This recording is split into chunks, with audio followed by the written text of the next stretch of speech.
안녕하세요. 즐거운 보상TV의 이동윤 손해서정사입니다. 여러분, 발목을 다쳐서 수술까지 했는데 발목이 뻣뻣하고 잘 안 움직여서 고생하고 계신가요? 혹시 진단명에 거골골절이라는 이 네 글자가 있다고 하신다면 오늘 이 영상을 꼭 시청하시기 바랍니다. 이 거골골절로 수술을 받으셨다고 한다면 단순히 운이 나빠서 안 움직이시는 게 아닙니다. 이건 보행과 직결된 후유장애에 대한 신호입니다. 오늘은 거골골절 환자가 정당하게 보상을 받기 위해 꼭 알아야 될 세 가지를 안내 드리겠습니다. 거골, 이름은 낯설지만 발목에서 매우 중요한 뼈입니다. 이 거골은 정강이뼈와 발바닥을 연결해주는 가교 역할을 하고 있습니다. 그런데 이 뼈는 매우 까다롭습니다. 혈류 공급이 매우 적거든요. 그래서 골절 이후에 뼈에 혈액의 공급이 잘 안 돼 뼈가 썩는 무혈성 괴사가 오기 쉽고 관절면을 침범해서 골절하는 경우가 많기 때문에 외상성 관절염도 발생하기 쉽습니다.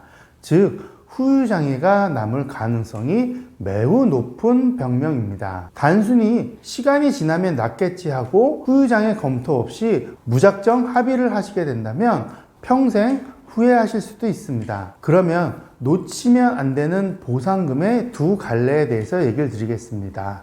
첫 번째는 내가 든 개인보험의 상해 후유장애 담보입니다. 이는 다친 발목의 운동이 정상 운동 범위와 비교하여 얼마나 강직, 즉 굳어있는지에 따라서 후유장애 지급률을 결정하게 됩니다. 발목의 정상 운동 범위는 굴곡, 신전, 내반, 외반을 통해 총 110도로 보고 있습니다. 이 정상 운동 범위와 비교하여 발목이 2분의 1, 55도 이하로 강직, 즉 굳어 있다면 장애 지급률 10%에 해당하고 4분의 1, 즉 27.5도 이하로 제한된 상태라고 한다면 장애 지급률 20%에 해당합니다. 예를 들어서 상해 후유장애 담보 3억 원에 가입되어 있고 장애 지급률이 20%에 해당한다고 한다면 즉 후유장애 보험금으로 6천만 원을 보상받을 수 있습니다. 두 번째는 교통사고나 다른 사람의 잘못 때문에 다치게 되는 배상 책임 사고입니다.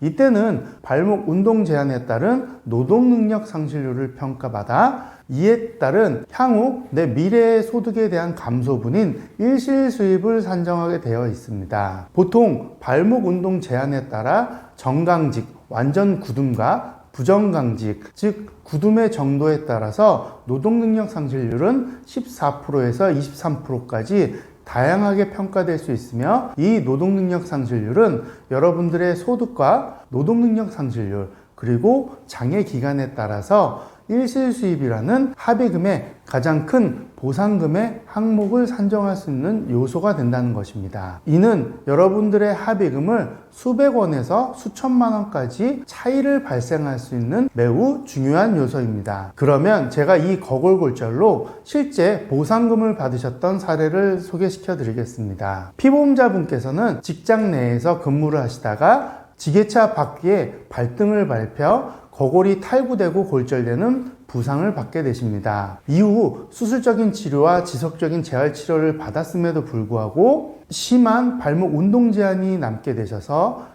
결국 후유장애 평가를 받게 되셨고 정상 운동 범위에 비해 4분의 1 이하로 제한되는 평가를 받게 되셔서 가입하셨던 상해 후유장애 담보를 통해서 2억 5천만 원의 20%인 5천만 원을 수령하시게 됩니다. 그런데 이분께서 이렇게 사고가 종결된 이후 1년이 지난 상태에서 결국에는 이 거골골절에 따라 무혈상 개서라는 합병증이 발생하시게 되었고 종국에는 정강이뼈와 거골 그리고 발바닥뼈인 종골까지 유합시키는 유합술을 받게 되십니다.